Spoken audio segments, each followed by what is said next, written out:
Hello, welcome to the Trauma Bond with Theresa Bateman podcast. Thank you for being here. I'm your host, Theresa Bateman, and every week I'm going to sit down with a member of my creative community to discuss our traumas, big and small. From the petty to the PTSD to the punchlines of our best jokes, the issues of today, our triggers of the week, and our most problematic opinions, and ultimately how we find the funny in the bad shit that's happened to us. In the end, we'll form a lasting bond. A trauma bond. Sit back, listen, and bond with us, won't you? And light another dude, cause it's what? It's time to trauma bond, bond, bond, bond, bond. It's time to trauma bond, bond, bond, bond, bond. It's time to trauma bond, bond, bond, bond, bond. It's time to trauma bond, bond, bond, bond, bond. Hello and welcome to another episode of Trauma Bond with Theresa Bateman. My guest today is a Los Angeles-based writer, facilitator, and interdisciplinary artist working at the intersection of the erotic, the mythic, and the embodied. Drawing from depth psychology, mythology, alchemy, and lived experience, her work explores intimacy, desire, heartbreak, and neurobiology, where humor lives alongside the sacred. She's completing her master's in depth psychology and creativity at Pacifica Graduate Institute, where her thesis and performance art project, This Sex Which Is Not One, shout out I was in that, merged spoken word, movement, mimesis, and ritual exploring femme pleasure beyond patriarchy. She believes the erotic is creative intelligence, messy, holy, and alive. She writes the Substack Abundance Whore, a mythic memoir-in-progress about CPTSD, shout out, longing, motherhood, and the strange alchemy of staying awake inside desire.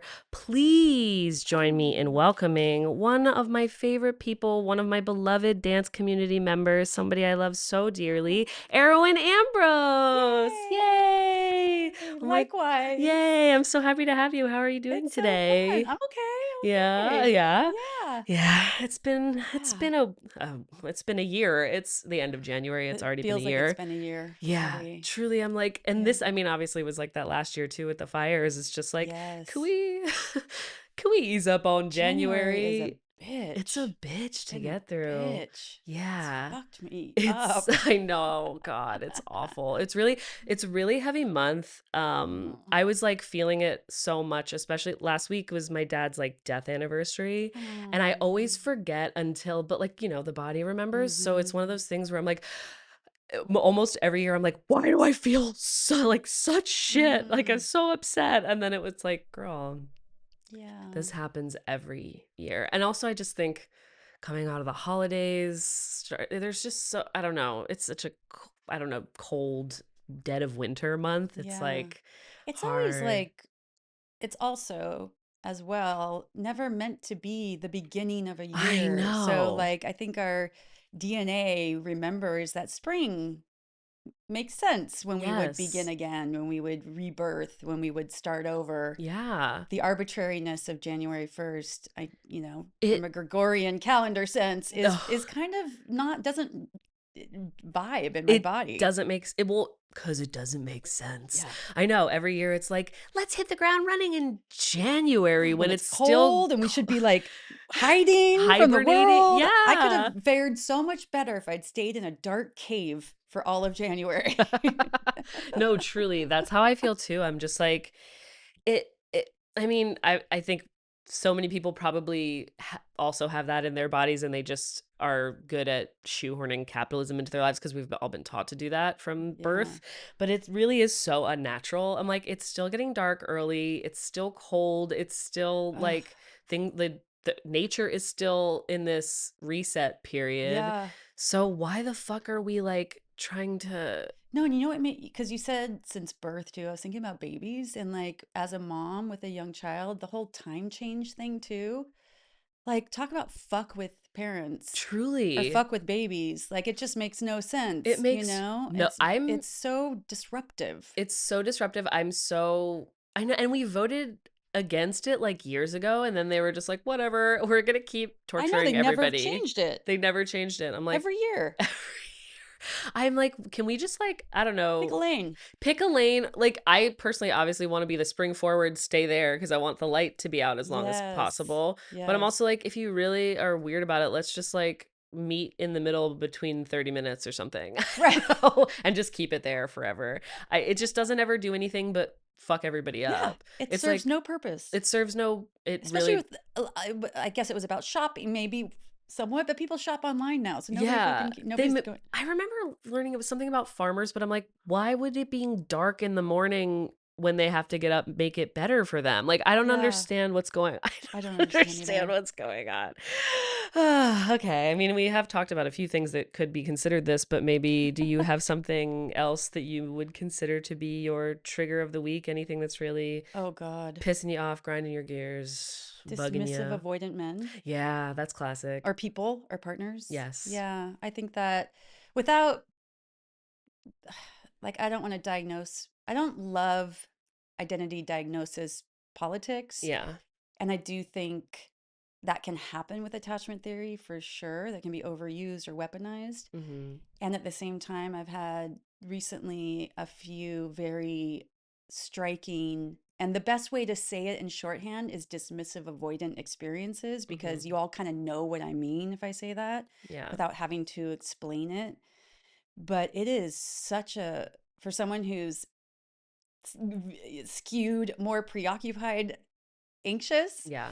again, more diagnoses and identities. However, it is I've been inundated on Instagram, I'll say lately, because of course I'm talking about this and writing about this, with all these different approaches to healing your anxious attachment. Yeah. How to talk to the avoidant, how to get the avoidant back. And you know what? I want to be like, fuck you. Yeah. Like, why would I try to get this person back? Why do I have to contort myself into like a pretzel Mm-hmm. and continually self-regulate so they're okay? Yeah.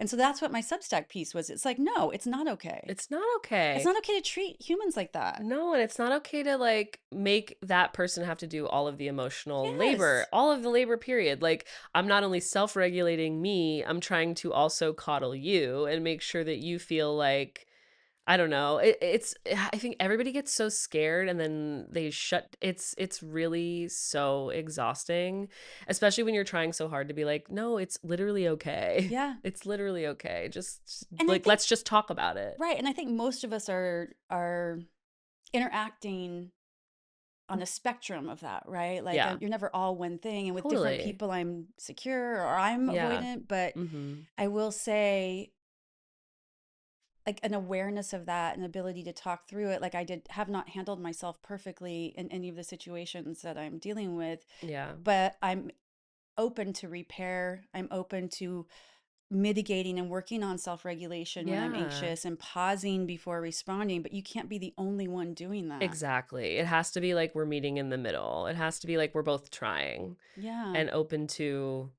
yeah, trying something that maybe feels a little uncomfortable, but that's what I feel like it's so much is about the repair. It's like, it is so much about the repair. and so We're many gonna people, rupture. yeah, it's just it's unavoidable that people will have conflict, things will rupture, people will trigger each other's insecurities or attachment styles of like going into avoidant or anxiety. And it's just about, okay, like how can we figure this out together? But Yeah, then most people just like don't even want to they don't want to do bother. that. It's too uncomfortable. And I think Yeah, we really have an epidemic of an inability, lack of capacity to sit with discomfort. totally. And when and maybe because I've done so much conflict resolution work with big organizations and, social justice circumstances, context, where it's like the reactivity is high, Mm-hmm. and warranted. And then how to sit with all of that in a group dynamic in a workplace, Yeah. and then bring that in. But I feel like the opportunity to bring that into a personal space feels so much more gentle, and like Yeah. like that's where, if you care about someone, that's where you should lean in. Mm-hmm. um so yeah, I don't understand that, because I'm like, I love repair. Like, I Yeah. want to, let's have a rupture so we can just repair, because Yeah. it gets deeper that way, right? No, yeah, truly. It really does. I feel like every long-term relationship I've been in, whenever there has been a rupture and then we are able to repair, it Yeah. feels like closer and more intimate. Yeah. And that's really nice. That's kind of like the whole point. It also, I really love and appreciate my close female friendships Yeah. or my close friendships with whoever where that's happened. Because that's often a relationship that you don't talk about that in. But Hmm. like, I really value my best friend relationship with Jolie because she's the first really close friend that I've had where we have had ruptures Yeah. and and we've repaired. And there is a real sense of security with her. I know that like she's not going to abandon me if I don't get it perfect all the time. Yes. And that is such a sacred, safe thing, Yeah. and I feel that with you. I feel that with a lot of these, not everyone, of Yeah. course, Of but course. you find your people that you can. And all of my closest girlfriends that I've had since I was 5 and then in my early 20s, we've gone through a lot of shit. Yeah. Of course. Yeah. That's how I feel too. I have my two like longest term lifelong best friends, Emily, who I've known since I was 5, and Alicia, who I met in high school, and they're like my two core, like day one best friends. And like of course, and especially I think because we're all so interested in growing together, Yeah. that offers like the high school versions of ourselves may have like just flipped out and like sent an angry, I don't know, like MySpace message and then been like whatever, and then until we ignored it and then we come back. But now as adults, as we both like, or as we all have these tools to like learn Yeah. how to communicate with each other. I remember I had such a beautiful experience. My one best friend Alicia came to visit LA last year for the first time in like many years and stayed with me, and we ended up having like one little rupture moment while she was here, and we didn't really address it in real time, but we both kind of reflected, and I had been feeling really embarrassed about my behavior, Yeah. and she had been really struggling with the whole thing that had happened, and she sent me like a long text like, okay, I have to say this, and it's just, and she like said her piece like, this really hurt me, and I was like, hey, I've been really thinking about how embarrassed I am about that behavior, and I'm genuinely so sorry. I never want to like make you feel that way in my home, and yada yada. Yeah. And we were able to have this like both for both of us very healing, because we would both be pretty conflict avoidant Yeah. and codependent in the people pleasing way. So for us to be able to have that with each other, and it's like nobody's getting defensive, Mm-hmm. everybody's owning up to their part and apologizing, and it really can just be that simple and that Exactly. safe. And it's like, oh, it doesn't have to be yelling and screaming and like, I don't Yeah. know, tit for tat revenge kind of stuff. Yeah. I feel like so many people get so we live in such a weird, and I mentioned this on like another episode, but like I think in America there's this really like intense low self-esteem, high ego problem that Mm-hmm. causes so much defensiveness. Mm-hmm. And like you were saying too, inability to sit with uncomfortable things, because of also we live in such a convenience culture that is like anything Yeah. you want served on a platter. Oh, you're having to feel uncomfortable with this person, you can order up another on a dating app. Like Yeah. it's so nobody really wants to take the time to invest and build safety outside of, I feel like Yeah. friendship is a very like, I don't know, I have plenty of friends I can do that with, but in terms Yeah. of like romantic partners, it's so much harder. It is interesting too, because I think none of us were really, or this could be a grand assumption, but I'm going to go out on a limb here and say a lot of us probably weren't modeled rupture and Yes, repair with our parents, right? exactly. So like I had to learn that. And I now model it for my daughter in a very transparent way. But what really helped me actually was learning and deeply embodying trauma-informed principles Hmm. codified through SAMHSA, right? The Substance Yeah. Abuse Mental Health Service Administration.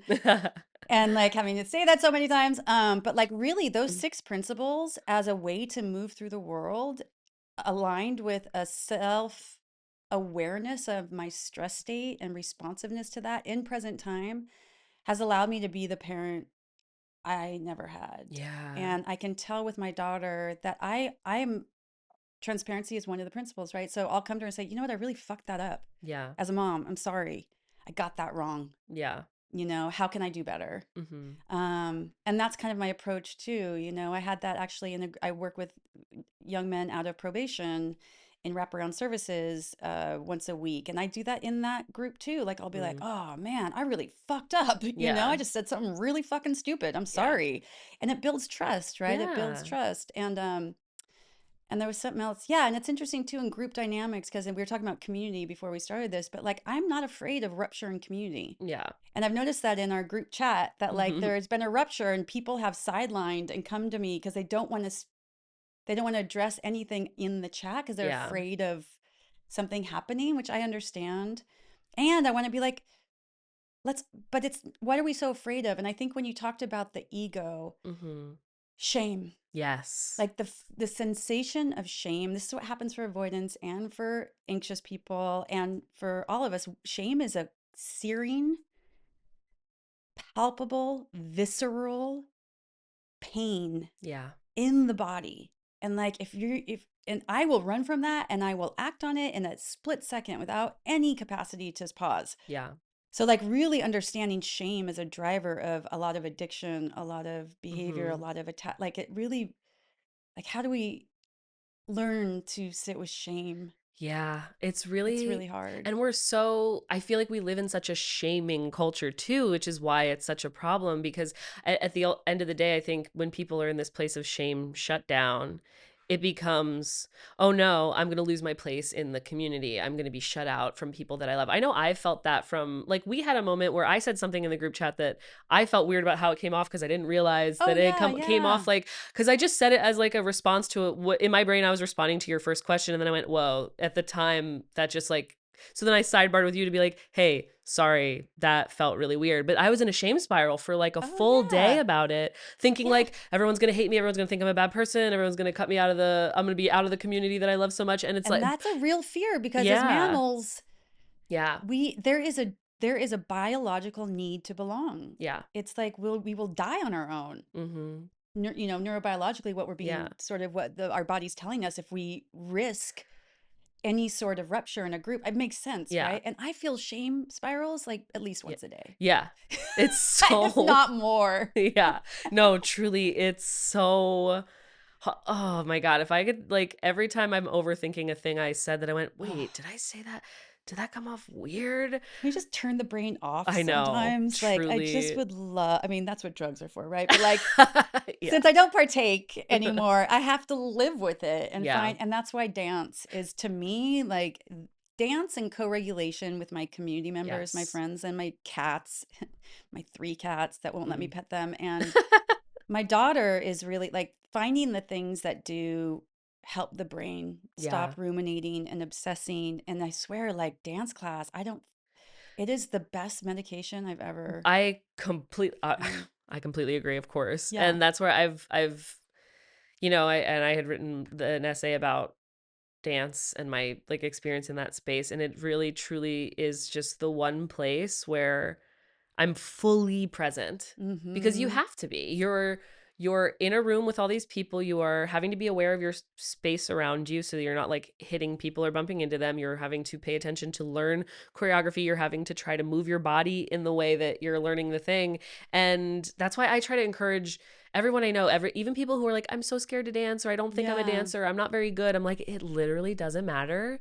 Just come try. I promise you're Yes. gonna like feel better. Even if you feel stupid that you're doing, I don't know, I love even Yeah. just watching my own journey, seeing from the early days of starting taking Melissa's class how I thought I was doing the choreo really big, and I'm see video and I'm like, oh my God, I'm Right. keeping myself so Or I thought I was small. so fast. And Yeah. I look at the video, I'm like, I was booking it I there. And was I'm like, I wasn't even, it doesn't even look that fast. but it's just such a, I don't know, it's just such a beautiful Yeah. thing to Although I think do. we should make the caveat, not all dance classes are the same. Oh, of There is something course. very, very special about the Pickle Factory dance Yes. classes and Nathan's that is like very different. And if people are coming back to dance, I do say like Sasha's the best gateway drug. Yes. You know, Yes. Sasha plug Tuesdays, Yes. 6:30 to 7:45, just and a remarkable teacher, so supportive and I just was, encouraging. somebody reached out to me recently to ask about beginner friendly classes, and Sasha was like the first person I thought of. I was like, well, first of all, pretty much like Nathan or Melissa is open to everyone, but I was like, I was like a really gentle, sweet, and very beginner friendly, like go to Yes. Sasha. She's, shout out Sasha Suslina. Yes. We love you. Amazing, beautiful dancer. Love you so much, and teaches at the Pickle Factory every Tuesday at 6:30. Yay. Um, which, by the way, everyone go support the Pickle Factory as much as you can, because it is an important community dance space that is important to so many people, and we want to keep it alive. So, just also another little plug to, I don't know, just if you got it like that, donate your money. If you don't, rent the space. Like, have a rehearsal, throw a party, throw a show. Rent the space. Like, I Yeah. think Mondays and Fridays would be so awesome to have exercise classes there, like Yeah. ballet or conditioning or Oh, whatever, like a that would be, 9:30. I would kill. I mean, there used to be a Monday class there, and I would go as often as I could because I was like, Yeah. I love having a Monday morning. Like, I get to work from home on Mondays, so it's like I'm flexible and I can go. Whereas like Tuesday through Thursday, I'm like off Yeah. in the office, so it's harder. But I'm like, if there were Mondays and classes at Fridays. Pickle on Mondays and Fridays, I'd be all up in there. Totally. Yeah, like Working on it. Working on it. okay. I'm Yeah. gonna ask you another Okay. question. Questions. Okay.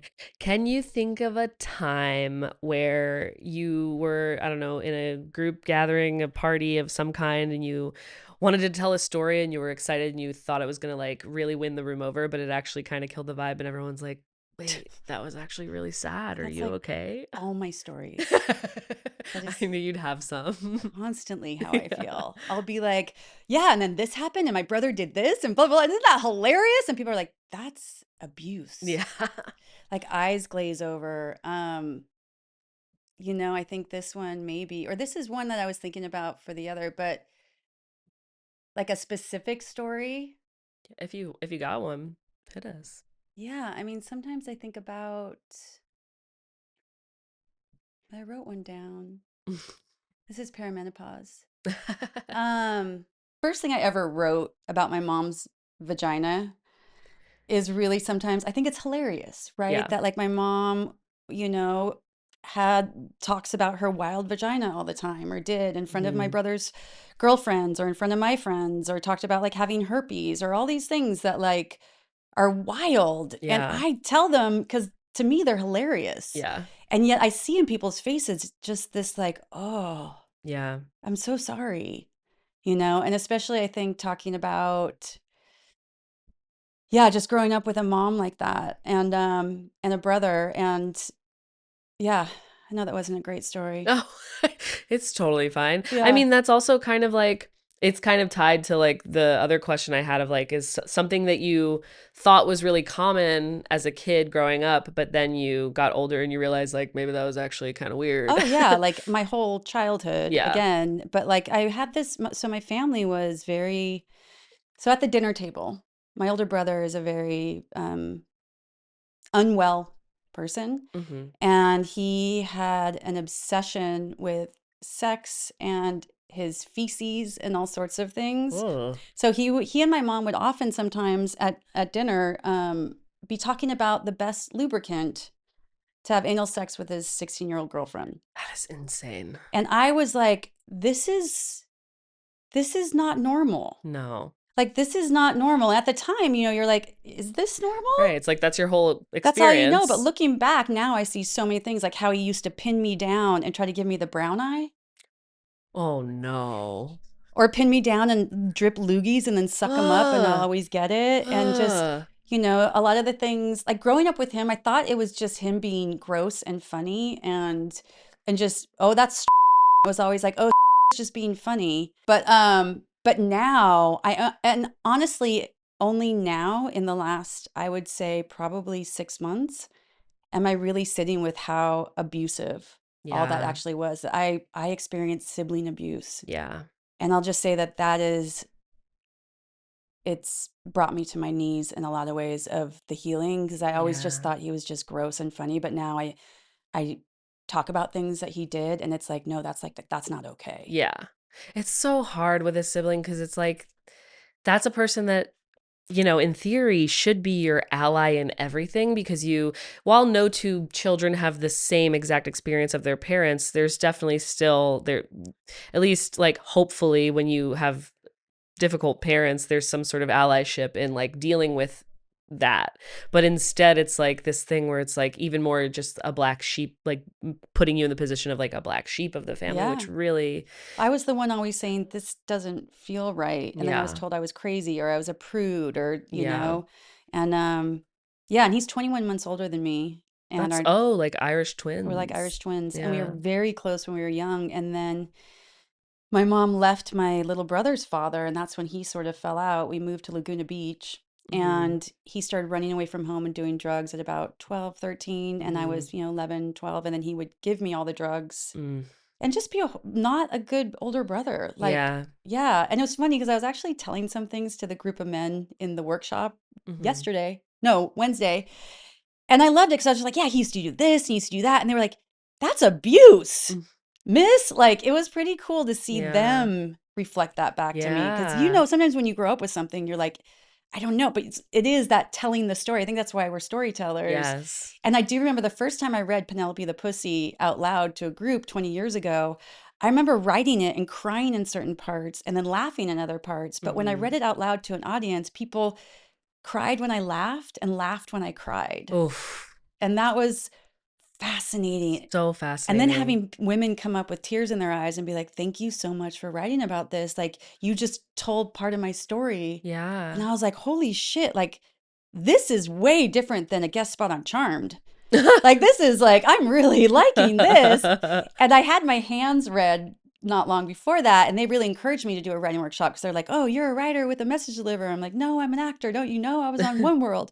And but it was a life-changing moment. It Mhm. was so soul purposeful feeling to Yeah. connect with people through story. Yeah. Yeah.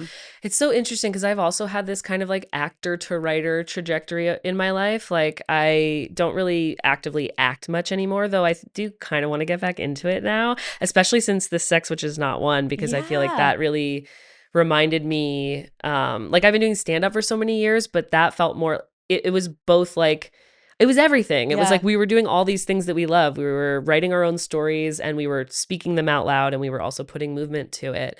But I feel like there's this, I don't know, it's just so interesting because when you're an actor, you're like, to be, your job is to embody somebody else and bring your humanity to it and like echo somebody else's words most of the time.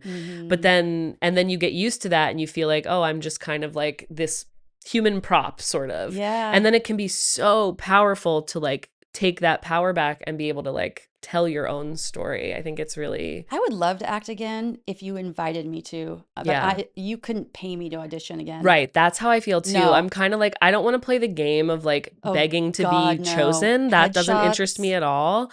But but yeah, if it was something like, if it was like a special project a trusted friend was doing and they Yeah. wanted me to come be part of it, I'd be like, fuck Fuck yeah. yeah. Or something I'm doing Theater. I myself. love all of Yeah. it. I do Yeah. want to get back into theater. Like, Me I'm like, I want to too. do it. I really want to do a musical. I'm like, I grew up doing musical theater and Oh I God, really not want me. to, Go for it. I want to Yeah. audition for an Altadena music. I mean, I want to do Oh, you regular theater should. You'd too, be but yeah, great. You'd thank be you. so good there. Thank you. I really want, yeah, I Yeah. want to do it. I have to Well, there's actually, something about performing, yeah. right? That we love. I love the adrenaline of Yes. performing. And then, yeah, it is. It also takes me out of whatever I'm living through and Yeah. gives me an opportunity to really plug into something, like connecting with more people at once and Yes. being vulnerable and, It's so scary, but it is like the overwhelming feedback is typically like, wow, thank you. Like, yeah, because people can relate. And that's where it's like, because it can get, I can get so in my head too about like, does this matter at all? Am I just, is this just ego? Am I just like being self I know, indulgent? right? And then sharing it, feeling crazy at like, especially the first time I like, or like the first day I've put out a new Substack, I'm always feeling like, Oh, oh, is this terrible? Should I delete it? Should I? oh I'm my like God. texting my friends, like talking me off a Yeah, ledge. But then it's the reception is like, thank you for sharing this. yeah. And it's like, wow, I okay. told you that meant so much to me because the piece I Yeah. just posted, the one about this breakup, like I felt so it was such a catharsis writing it. It felt Yeah. really good. And it's the first Substack piece I actually combed over again and again and again and really refined it. I wanted to make sure because I knew this person might read it that I wanted to make sure I was judicious and clear and owning my part and all those things. And I've never been so nervous posting anything in my life. And Yeah. so you reading it and giving me feedback was so Mhm. helpful. And I was nauseous and my whole body was shaking when I posted it. Yeah. And I had to go and I pushed post and then I had to go walk away and like take Yeah. care of myself. And then once you like made a response, a couple other people liked it, my body started to settle and I deepened into like it helped heal so much around that situation because I Yeah. was able to fully embody and present, state my case, argue my point of view, which felt Yeah. really important because often in these dynamics, you're just silent, especially if the person is that avoidant. You never Exactly. get to say, the thing, and that leaves this like vacillate, for at least for me, this vacillating, ruminating mind. Yes. There's no closure, and I know we can't always get closure from the people we want to, so I created it for I myself. think, and that's so important. And I'm so proud of you for doing that and so happy that you did that, because I feel like so many people could take a cue from that too. It is really so hard to settle when you're dealing with an avoidant person who Oh, just who ghosts you. It's yeah, so, my best friend Emily experienced something similar from like a longer term partner, and it's such a confusing, it's so confusing, and all it it's does so is hurtful. cause rumination. It's so hurtful. And while it's like, sure, maybe it isn't personal, it's because this person lacks the tools, yada yada, it still doesn't it still causes harm. It's very harmful. Yeah. So Yeah. it's just really, I don't know, I think we got to do whatever we can to like, And I can see too, just to play the devil's advocate a little bit, that my anxiety can also cause harm. It's just in a different way, right? Like yeah. it causes harm because it pushes and pushes and pushes, but Yeah. it never causes harm in the way of like, I think making them feel less than, or that they're not worth a Mhm. response. Like the pain of a discard might be, especially if you have complex PTSD and the kind of very significant severe abandonment Yeah. issues I have. And if you know that about me and you Yeah. still choose to do that in protection and service of your own feelings, Yeah. that's a level of coldness I can't wrap my mind around. Yeah. And like, and also the things that happened prior to the three different men in my life that have done that recently was Mhm. not that big of a deal. Yeah. I wasn't harassing, I wasn't threatening, I wasn't like, I didn't say anything mean. I was a little bit anxious Yeah. or a tiny bit reactive. And not Yeah. to minimize it, but it wasn't like a full blown, like, fuck, I got to shut the door on this bitch. Yeah. It Yeah. was just enough that they were so triggered by this thing. And then it's like, you're dead to me. Yeah. And that is a kind of pain that I don't want to feel that again. I mean, I don't blame you. I think so many men in our society are suffering. They're doing it to themselves first, because I think they cannot deal with the level of feelings that come up, Yeah. because they're taught to cut that part of themselves off, to be a man, to be strong. And then it results in just doing more harm. And it's just such a vicious cycle. I don't blame anyone for like swearing off dating in that way anymore if they so choose, because it's really fucking hard. And I want to still believe that there's Yeah. people out there who are capable of doing the work, but they gotta like really they gotta figure it out together, and they gotta help each other, They because they also do. suffer from this thing of, I don't want to, you're not my fucking mom, I'm not like, you don't get to tell me what to do. I feel Yeah. like it kind of always boils down to that a little bit too. Absolutely. It definitely It's like a goes mother back to wound a mom thing. thing. Yeah. And I want to say too, it's interesting because in my piece, I talk about this man being recently out of prison. Hmm. And I've had like well-intentioned people being like, well, then don't date men recently out of prison. And I'm like, Well, but they're it's more people. than that. Like Yeah. it's all men that I've ever Yeah. dated. It's my older brother, it's my stepfathers, it's my real father, it's every man. So like Yeah. that's not the demographic isn't the problem. Yeah. I mean, it adds to the emotional immaturity because they haven't had a relationship, Right. but it's not the reason that Yeah. somebody's avoidant. Yeah. It's just a classic. It's so classic right now. It's so cliche. Like I don't even know. I'm like, it's boring. Aren't you bored? Aren't you It's tired? boring. Aren't you It's so tired of being like boring. this? Like, come It's on. like it's like it's yesterday. Yeah. I'm like, guys, It's so 2001. 2000 late. It's so I'm just, but it it's really so is antiquity. like, come on. Like, can we shake shit up a little bit, please? Yeah, Can we just like like, try something different? Aren't you guys, I don't well, you know know. what I say to the young men that I'm talking about them a lot. We just had a great session last week, but I say to them, the two things that are going to fuck you up the most, because I teach them embodied resilience, right? Whatever that means. But like we do a lot of different things in there. We'll do anything. But I say sex and finances. Like, when your finances get threatened, you will behave in very radically different ways. Everything will get triggered. You go into survival mode. Yeah. Same with relationships. You want to know where you're fucked up? get into a relationship. Yeah. And the idea out there, the cultural idea is like, oh, we get into relationships because that's where, it's going to be, you're going to be the safe haven. And it's like, we get into relationships so we can be bumped up against everything. And if you Mm-hmm. go in there naively, not aware of what you're doing or how you're responding, it's like, it's just a shit show. It's a shit show. We're all hitting each other's like biggest wounds. But also there's so much pressure on romantic relationships too that I Ugh. think is people get so tripped up in their head about Yes. and they get afraid to be vulnerable.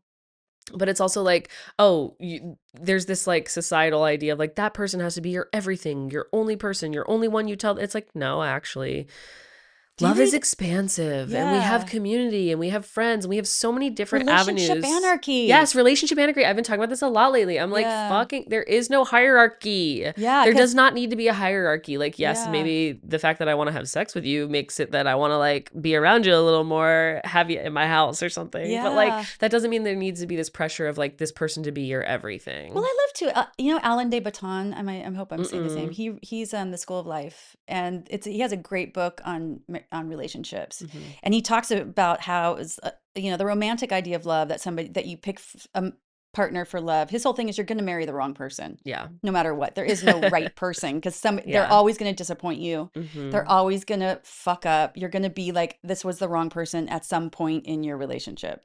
Yeah. He's like, so what romantic love did 100 years ago was create this idea that one person can be everything, and that has Mm-hmm. fucked us up so Yeah. much. Yeah, so I love the movement towards sort of more relationship anarchy, and at the same time, having been studied and been in the polyamorous community, I do see as well a lot of avoidant people Yeah. weaponizing that as like a way to stay shallow, to stay Mm-hmm. chill, to stay like, it's like and there's ethical polyamory, ethical monogamy, non-ethical versions of both of that. So I think Yeah. like there's no hierarchy in terms of a relationship style, but it's just like being an adult and being a grown up and caring about people's feelings and like being able, it really always goes back to, for me, being able to sit with discomfort Yeah.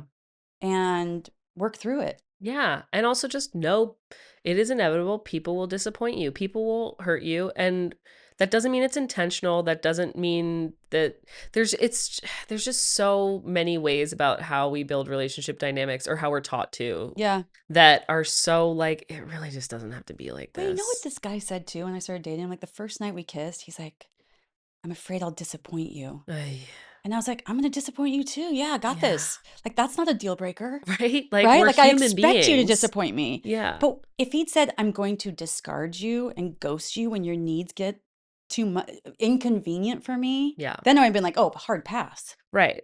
That's Hard the thing. pass. Relationships with men so much of the time are so extractive. I think you use that word in Yes. your piece on Substack as well. Is like, yes, that is kind of like the ultimate problem is like you think you can just take. And it's the same way that like just on a bigger scale that we treat the earth in like Yes. extractive Rapacious. oil war blah, it's like it's the way that patriarchy treats the world is mirrored in how in hetero relationships men treat women, and it's just this extractive thing where it's like you have to be my rock and be there when I need you, and but then the second you have a need, I'm mad. Yeah. It Like was like, I want full access to you and the depth of you yeah, completely, and have sex with you that I would only have with an intimate partner, yeah, very deep, loving relationship. And yet when I'm gone, I don't want you to have inconvenienced me. yeah. Like that's a fucked up. I want to just dip in whenever I feel like it, but if I'm not Yeah. feel like sorry, but like caring for people is inconvenient. It is so inconvenient. Like you have to community's inconvenient, love is inconvenient, like sometimes you just have to be Yeah. inconvenienced and that's just part of life. It's amazing too talking to these young men this week too, because they're like, yeah, like if a bitch like she's, if she like sleeps over and then if I say, hey, I want you to stay, and then she has control over me, you can just hear it, like, right? They're so paranoid of this control over them. Yeah. And I get that being incarcerated. Like Yeah. you've lived under being controlled, but it is not just people who've been incarcerated, Yeah. right? It's No. like, yeah, it's absolutely epidemic. It's an epidemic. epidemic. Okay. Can you think of a time in your life, like something that you went through that felt traumatic when it happened, but now you're able to laugh at it? And like, how did you get to a place of being able to laugh at it? I mean, I think you have to laugh at all of it, Yeah. right? Yeah. That's how Like, I feel. yeah, I mean, I think that's what I do in my writing often because there's a lot of humor in my writing, as dark as it is. Yes. There's always humor. That's my favorite kind. Yeah, like dark, twisted humor. Yeah. So even thinking about the way that this man and I broke up a few months ago, like a month or so ago, it was so dramatic. Like we had this Mm-hmm. dramatic experience where I drove him back and we had tears and snot running down our face and we were holding hands and playing each other's songs and then like dropped him off and I was like, I love you, but I only want what's best for you. And then like drove away. And now I'm like, what the fuck? Like that is so embarrassing. That is so embarrassing. And I almost feel like was I getting high off of that? Probably. I feel like Right? so much love. Were we just like mutually A masturbating? little. I feel like a lot of relationships stuff is like that. And Yeah. it's really like, I don't know. It's hard. I also don't want to pathologize everything into having to be like some form of addiction because I feel like that's such a slippery slope too. But I've been in so much recovery spaces. Like I've been in Al-Anon for years. I did Yeah. some ACA at some point. For a hot second during the pandemic, I went to SLA. Oh, And don't get me started on slaw. yeah, so I'm like, but yeah, like yes, Yeah, and that's where it's like I have to go back to like take what you like and leave the rest. Because exactly. I'm like there's good valuable stuff here, but then also I kind of just view it as like another tool to get people to better exist under capitalism. Yeah. So that's where I get like sometimes I like hit a wall and I'm like, I gotta like take a step back Yeah. from this. But I do think that people do get high off of Trauma. trauma bonding and like Hell yeah. intense like romantic connections sometimes. Absolutely. For sure. Absolutely. I mean, we all loved Heated Rivalry. Yeah. Oh I God. mean, that was This written is for women. Heated Rivalry. I kid you not, has come up on every single episode since that show Oh, hit the zeitgeist. I yeah. feel like for the last 4 or 5 episodes at least, we've talked about Heated Because Rivalry. when he says I'm coming to the cottage, Yeah. it's like an orgasm for all of us. When he brings him out on the ice, all of us who have had that stop start with people and Yeah. mixed messages and trying so hard to just connect. Yeah. And then finally they do. Yeah. It's like, "Bwah!" Yes. But I feel like I don't know if a season 2 is going to fly because it's like Jim and Pam from The Office. Like once they Right. get together, where's the tension? Where's, Yeah. Well, Well, that might be the next phase is the dealing with being in public of it all yeah. or the dealing with the homophobia in the So that'll be professional sports and how they can right. survive. And I don't know. I haven't read the book, so I don't know if I don't that's know where they either, but it go, was written but by a white straight woman, right, which is so which funny. is really funny. So I'm curious how popular an episode that's dealing with like being gay Yeah. and coming out, if women are going to be like, or people will be as obsessed with it. Right. Because I do feel like it was a lot of. I mean, I hope they are I because hope- I think that's compelling Yeah. television. I want to see that. I But yeah. totally want to see that. I think what Heated Rivalry has done is pretty incredible in that gay people love it, straight people love it, straight men love it and are feeling healed by It's a it. universal Like, story. it's a universal story, but it's also like, first of all, showcasing queerness in a different light in this very hyper masculine world where it definitely exists, but it does not very usually represented. Yeah. And there's still so much stigma and shame in that space.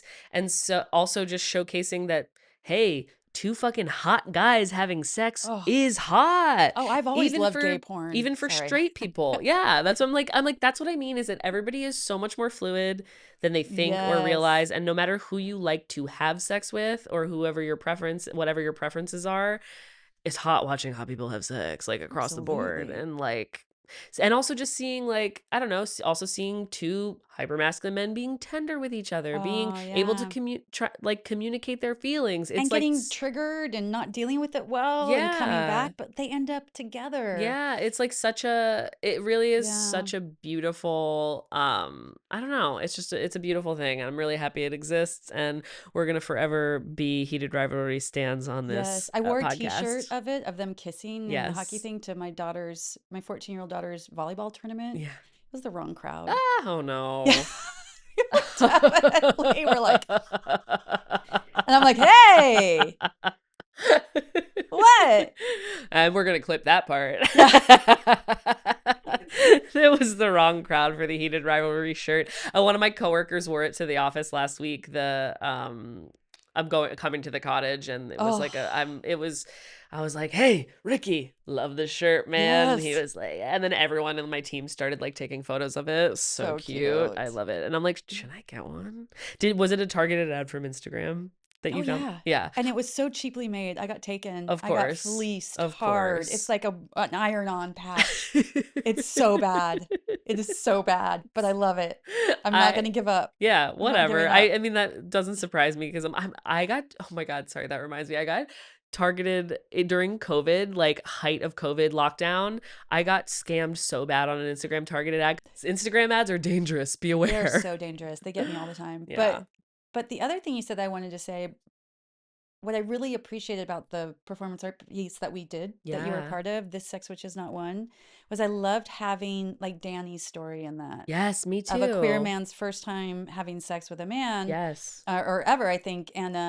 And what I loved about it was that the way he told the story was so ribald and vulgar and Yes. hilarious, and like I Yes. spit on my dick, and and you're just Yeah. like, yeah, because you Yeah. like Heated Rivalry, you don't often get to hear those stories like that. And Yeah. then I love too that we countered that with some of the trauma narratives, like the rape Yeah. and the incest that other people experience, and that was done in an allegorical, poetic way. So we didn't trauma Yes. dump, but I love that there was like There's there was balance. a beautiful, and your story, which was the banal, the like completely just dumb, Yeah. and the way yeah, just like you're just like, this is so dumb. Yeah. And then Kate's like erotic rolling on Kate's, the I floor. Yeah. love Kate's. I love Kate's story and Kate's performance of her Oh, story. I love that. I also just want to, I wanted to say this earlier. So now that we're talking about it again, I want to take a moment to say that that experience I still treasure so, so much, truly. I've never, first of all, I was just so honored to be in company with everyone in that ensemble because everyone is so talented in so many different ways. And I hold all those artists in such high regard. And so to be part of it, I had a little bit of imposter syndrome come up in the beginning, but I feel like you created such a beautiful container, and it speaks to the power of you holding space in like a trauma informed way where you built this safety, you built this container for us to get to know each other and build, Mm. and it all kind of just felt so natural. This was such a healing experience for me in remembering that it's about the process. I loved the Mhm. process of Mhm. building that show with you all. I've never felt so held because Mm. as we both got injured during the process. You sprained a toe, I broke a toe, Christina sprained her ankle, and so we were dropping like flies by the end. But I just remember, and it meant so much to me, like the day after I broke my toe, and I came to rehearsal in my fucking boot, and I was just so Mm. upset, like heartbroken, that I was like, we're at the finish line. It's the week of the performance, and I can't I can't do the dance fully. Like I can't be fully physical in the way that I want to be. And you noticed that I was like going somewhere sad, and my instinct was to run and hide and go into the bathroom. Yeah. Before you did that, I was like I was a moment from running to the bathroom so I could just cry. Yeah. And you were like, how are you feeling? Are you okay? And I was just like, I'm just really fucking sad. I'm really sad that this has happened, and I feel really. And then immediately you hugged me. Christina gave me a pep talk.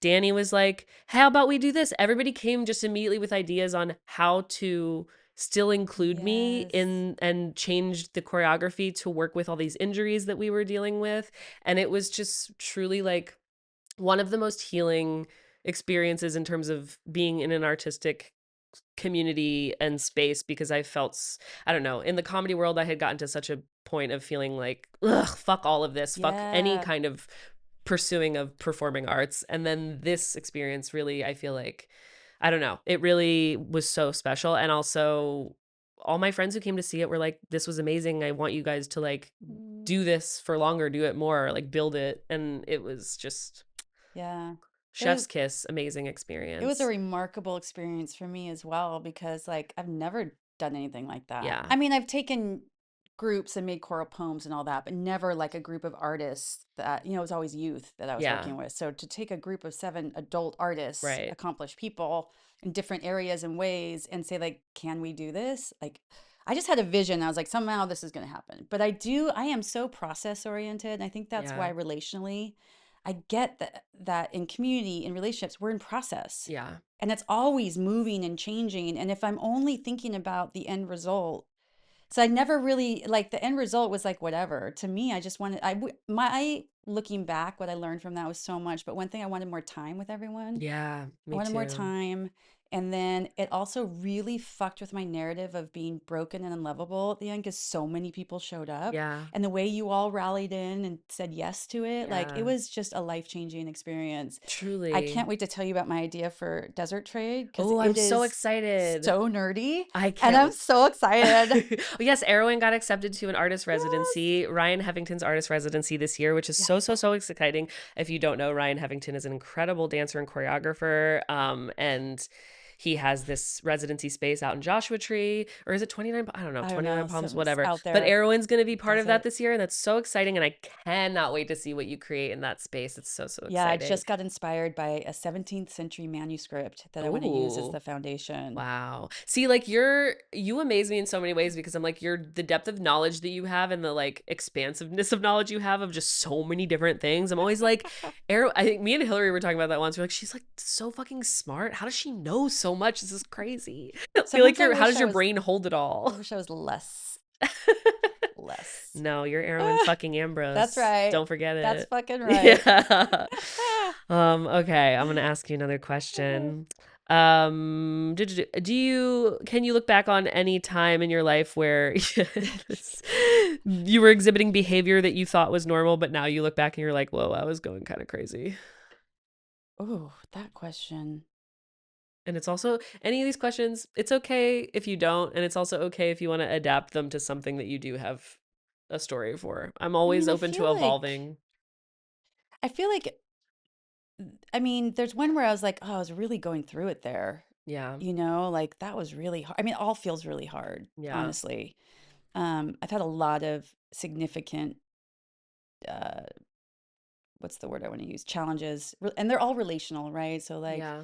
I'll say that since it pre in utero or like, in prior to the womb even, it was like there's a lot of it's just I was sort of like born under a cloud of relationship trauma. Yeah. And Michael Meade talks about your personal myth a lot. You can glean a lot about your personal myth from your birth story. Mm-hmm. And so my birth story is a lot about disruption and trauma and discarding and being Mm-hmm. dismissed as this isn't my baby because my mom was uh, put under twilight sleep. She was in a foreign country. Oh. She was in Spain, and Oh, she right. thought she was getting an epidural, and so it's fascinating how that theme has been interwoven throughout my life. And I feel like the archetype of orphan and disruptor has been very close to me. Mm-hmm. Although I would like to change those. And I do Yeah. think This Sex Which Is Not One helped to change that orphan one significantly. But I do Yeah. think looking back, a particular time that I'm like kind of fascinated by is when I was pegging that guy. Oh, hell yeah.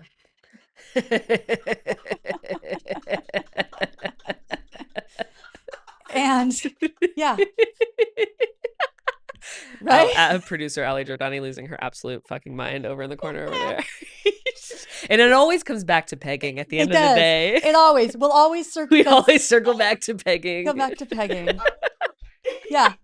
So my first time pegging someone, a big burly guy, right? Wants me to peg him. And I'm like, okay. So he picks out the tool. I'm Yeah. like, that's The big. tool. I'm like, that's really big. All right. And he's like, well, anyway, his story. But it's in the piece if He you want to said, read it. I'm ready. Yeah. He said, I've been carrying knives Like, up my ass ooh! for years. Oh, wow. Different man from prison. But anyway,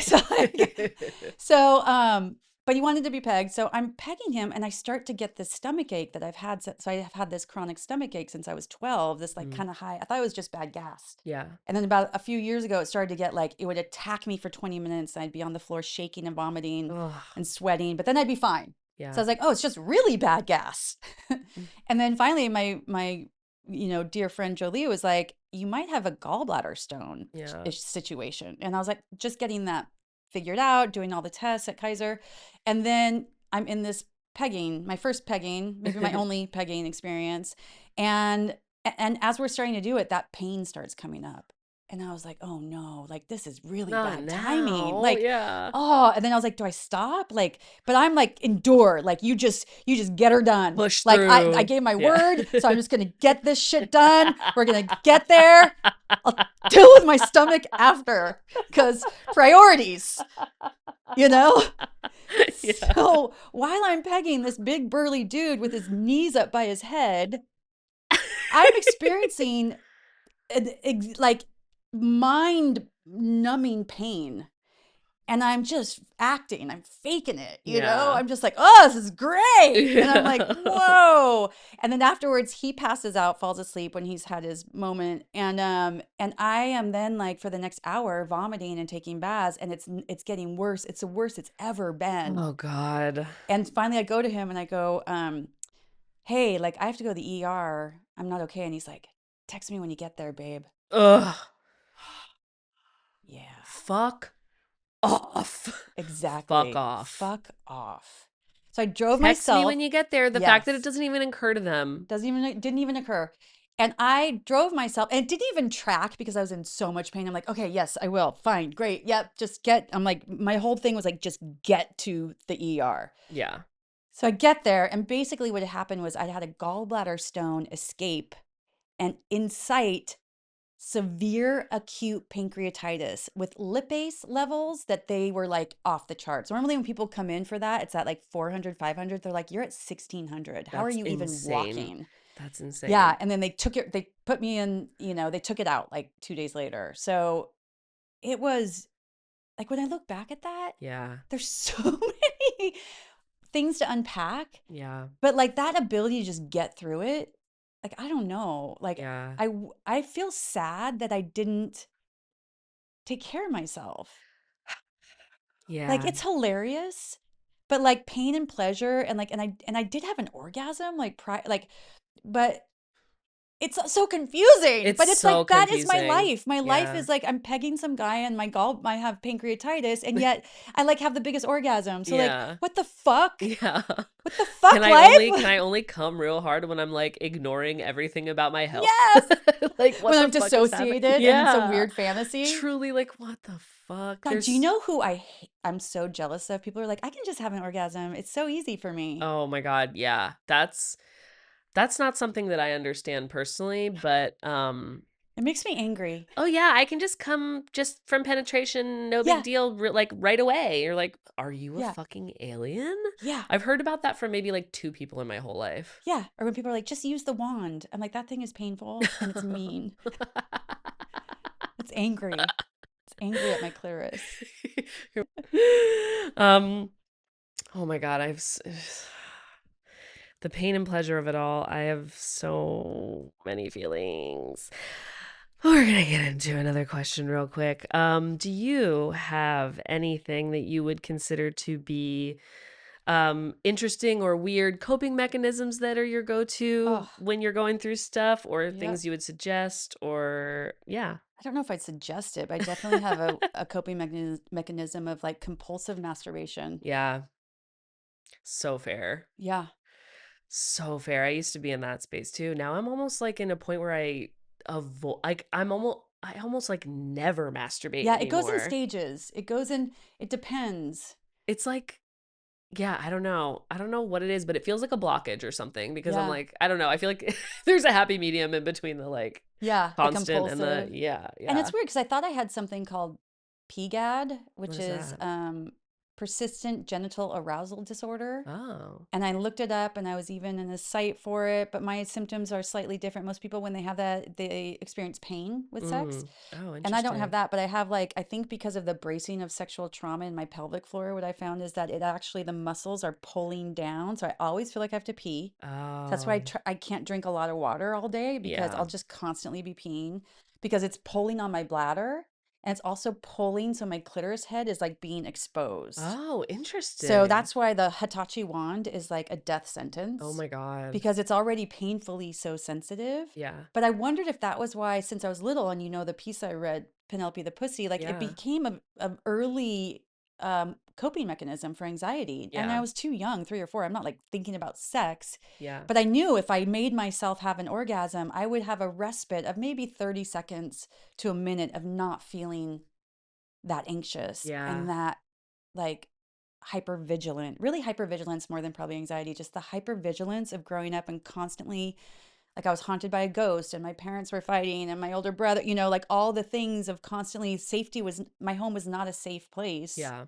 I was always trying to seek safety outside of the home. Mm-hmm. So it became a very interesting, it's anxiety based. It's not, Yeah. and masturbating doesn't make it feel better. Like there'll be this constant ache of like, I want to touch myself, but when I do, it just makes it worse. Right. So Interesting. it's really about relaxing and Okay. like trying to not start that cycle, but working at home sometimes. Right. You're like, I could do it all goddamn day Yeah, if I wanted absolutely. to. And That's then so. when the cats are watching, Oh, no, that is the one thing I'm like, I'm like, don't look at me. Don't that's look at me. routinely like if I am in a space where I'm masturbating and I'm like, I just need to bang one out real quick. Yeah, And then Alfie comes to the edge of the bed and he's yeah. like, let me up there. And I'm like, Not don't, now. not right now, buddy. Get away from me. Don't look at me. Clear And the, and like, then I live in a studio apartment, so yeah. there's really just the one room. I can't like lock them out or anything. Well, what's kind of sad about that too, sex wise? I don't know if you feel this way, but I've had generally my best orgasms alone. Yeah. Like rarely with someone else. I think that's what was so hard about this last relationship is for the first time I felt like I had my biggest orgasms with someone Yeah. because That's I such a thought it was so powerful safe. thing. Yeah. That's been a hard part to let go of for Yeah. sure. Like that felt like I'll never find this again.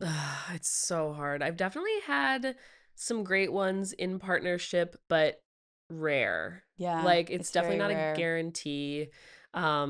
Like in my longer term relationship, in any person I've dated seriously, I'd say I've had really great ones at some point or another. Yeah, I and mostly in my queer dating, it's like every time. So that's nice, but not necessarily the biggest best one of my right. life. I've definitely had lots of those alone.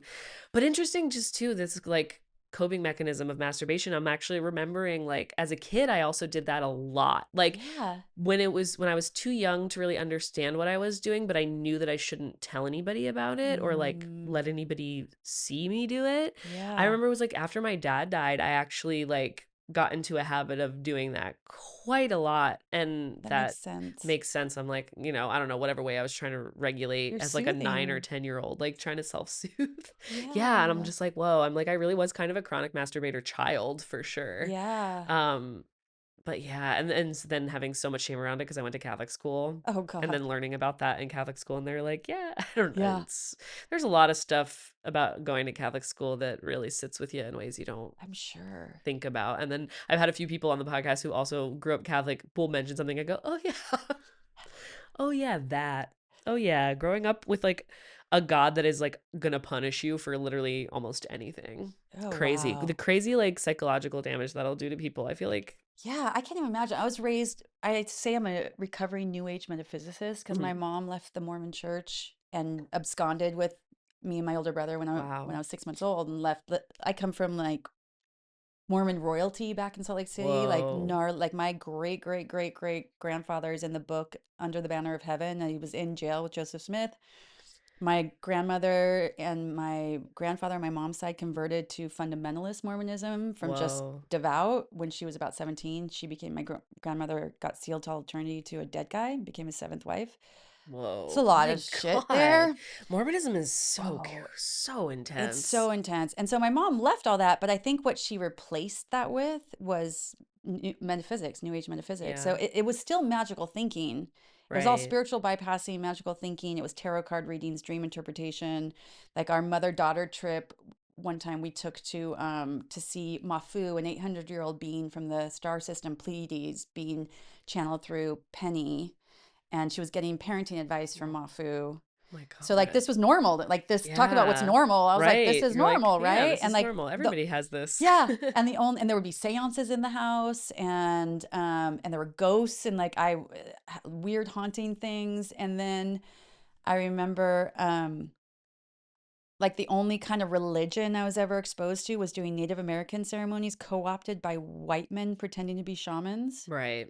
So like, right? So I think that's part of Ugh. my, I guess, trauma there or whatever is that's why I think I want to study esotericism. I'm so interested in it Yeah. from a scholarly academic perspective because I want to understand Yeah. in a way that's like the history of it and then how has it been morphed and like it's all about forbidden knowledge, right? It's all about what's secret and forbidden knowledge, and I'm fascinated by that. Yeah. And part because I grew up with it, but I saw how it's weaponized. But even dance and unison can be weaponized. Anything can be weaponized, because Yeah. look at armies, like Right. movement. Because you were talking about dancing, and it is so interesting because there's dancing, choreographed dancing, which terrifies most people, is so important for the brain. Yeah. But you also need exploratory dancing where you're moving with intention but improvising. Mm-hmm. And that does something different. And then there's something different about just going and dancing with your friends, Yeah. right? And they all three are important, but basically it's movement, rhythm, breath, being in community, Yeah. you know? No, truly. I mean, I know we all preach this and I feel like I'm trying to get more people in. I'm like, it's for your own good. Seriously. I'm Yes. like, truly join us because you will feel better. It's I a feel brain like balm. it's a brain balm. It's like you're moving things through your body. Like we are physical beings and we're meant to move. And so Yes. you're moving things through your body that you can't just like talk therapy is just at the end of the day never going to be a thing No. that heals you. No, it It's doesn't. one helpful piece of the puzzle in the current system that we live It can give you within. insight. It can give you insight, but I feel like that's like the least of Yeah. my It's not going to change your it's behavior in the not going to change moment. your behavior. It's just like, cool, now I can like psychoanalyze myself to Oh, death and I will. and I will, Yeah. but there's certain things that need to be moved through the body Absolutely. There's a and great book, Barbara Ehrenreich, yeah. The Dancing in the Streets, The History of Collective Joy. Oh, I And she's one of love. my favorite authors, but she wrote about and studied when like supremacists and colonization repressed community dancing as a way Mhm. to control people, and depression, anxiety, mental health issues went straight through the roof. Yeah, It's early colonial days, but like of course. yeah, it's so important that we all have the right to do that. And we Yeah, should be doing we that. Like should be. yeah. Also, just something really quick I wanted to touch on because you were mentioning your mom coming from Mormon royalty, leaving this Mormon church. Do you think that's why she was so external about her sex life Oh and yeah, like I feel like whatever you absolutely. experienced that was like kind of damaging to you is probably her reaction to like what she was coming out of. Yeah. Absolutely. The Yeah. hypersexualization of little girls in that community, Yeah. definitely saw that threaded through. Also, my Mhm. my own brother's sickness or illness around sex, I see that through the lineage Yeah. of the men in our family. My grandfather molested all the girls, Ugh.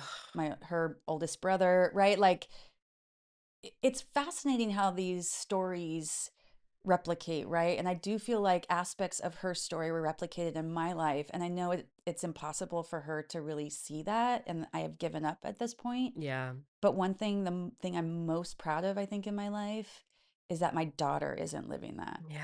And like that to me is honestly like the most important thing I do is Yeah. keep her safe. Yeah. And I think it's interesting that I didn't have a second child with her because I wanted to at one point, but looking back, things didn't align that way. And I'm so grateful because I was really scared. What if I have my brother? Right.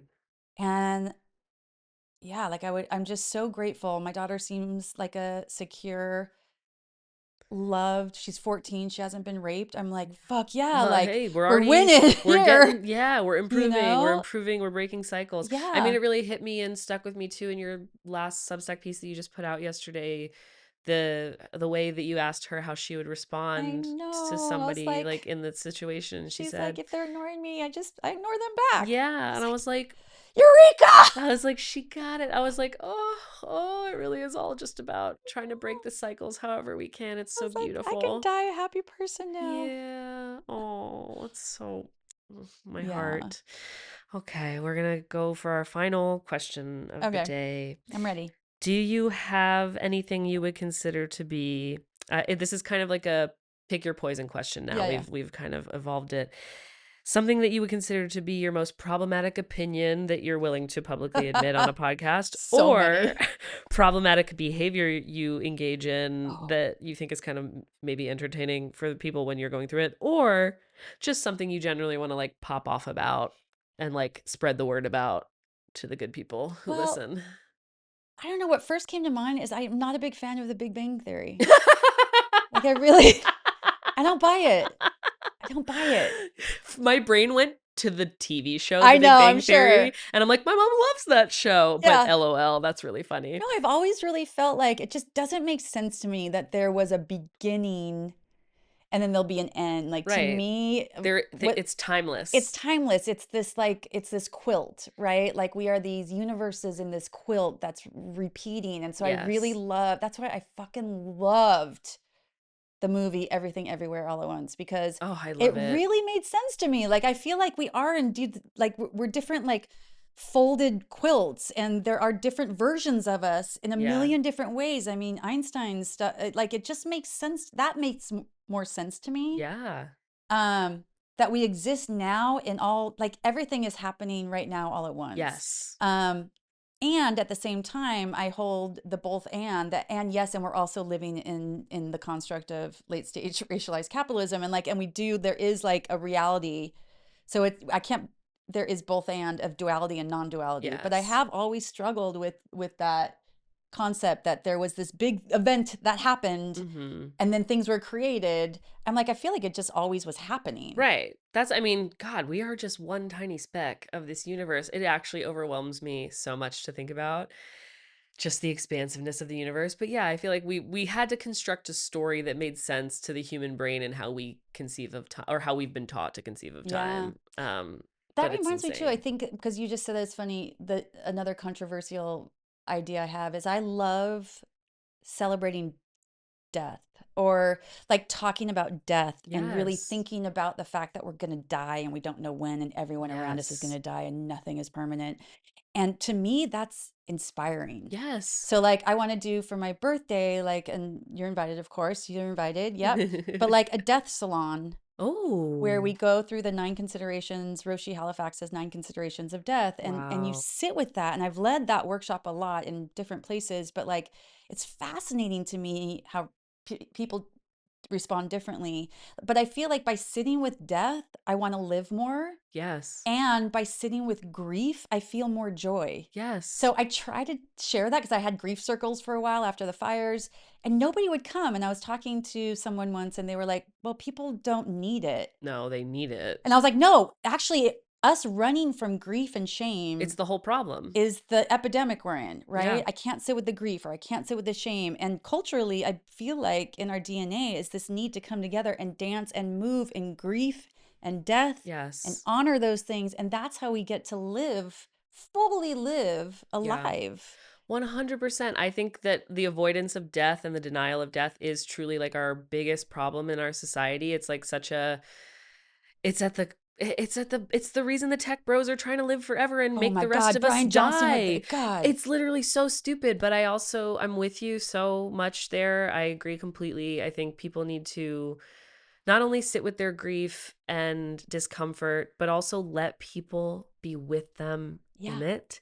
And I know it's so I can do this too, have this tendency to want to isolate. And that's what I was feeling last Saturday. Was my dad, it was the 27th anniversary of my dad's death. And you'd think by this many years I'd be like, but it hits every year, and it's even just more painful to think about, wow, I've really lived most of my life without a father, and he doesn't Wow. know this version of me, and he'll never know so many different versions of me. Mm. And that's really hard to sit with. And I really I was thinking, I'm just going to lay in bed today. I'm not going to go to dance class. But I was like, and then Yeah. when I thought about it, I was like, do you really want to isolate? Is isolating going to make you feel better, or is it going to make you drown in your sadness? And I went to dance class, and my vibes were off, and people noticed my vibes were off, but Mm. then they gave me some love. Like, Yeah. Rachel, our friend Rachel was like, are you, I'm like, I don't want to get into the Yes. details about like all the emotional things happening right now, but I'm okay, but we can talk later, but it's fine.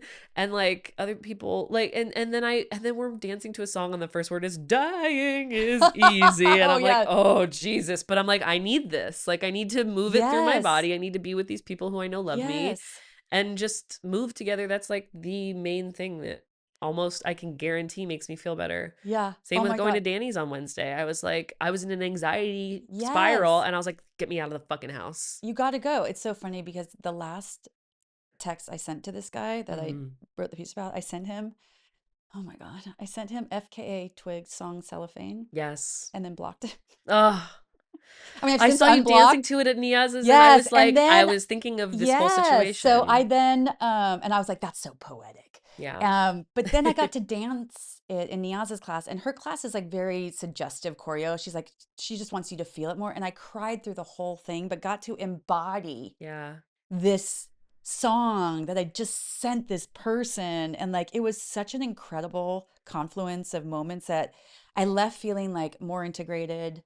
You know, I was feeling pretty dark and down, and I was like, okay, like it's going to be okay. Yeah. It's going to be okay. It's so beautiful. Yeah. I was also crying on and off throughout Melissa's class last week. And I Oh, was just yeah. like, it just, you know, I was like, I know none of these people are going to judge me. And if I cry, it's okay. Absolutely. Oh We'll my hold God. you. Yeah. I truly like, I love our community so much. Oh, Arrowyn, this has been such a Thank you so beautiful, beautiful much. time I with you. always love Thank you talking to so, you. I always love talking to you. Thank you so much for joining me Yeah, today. You're welcome. And I'm going to see you tonight Yeah. at the Pickle Dance Party, which is going to be a monthly dance party last Friday of the month, every Yes. month. Yes. So if you're in the LA area, come on out and dance with us Come on wiggle. last Friday of the month, 7 to 10 p.m. and come support our community space. And Arrowyn, and you can find Arrowyn online at Arrowyn Ambrose on Instagram. Follow her Substack, Abundance Whore. It's Please. beautiful. She's Yep. an incredible writer. Follow us on the internet and come to our performances when we have them. And thank you for listening. Yay. Yay. Bye. Thank you so much for listening to Trauma Bond with Theresa Bateman. This podcast is hosted, created, and edited by me, Theresa Bateman. Produced by Ali Giordani. Our perfect theme song is written and performed by Tolliver. We are an independent podcast, so if you like what you hear, please leave us a 5-star review. It really helps.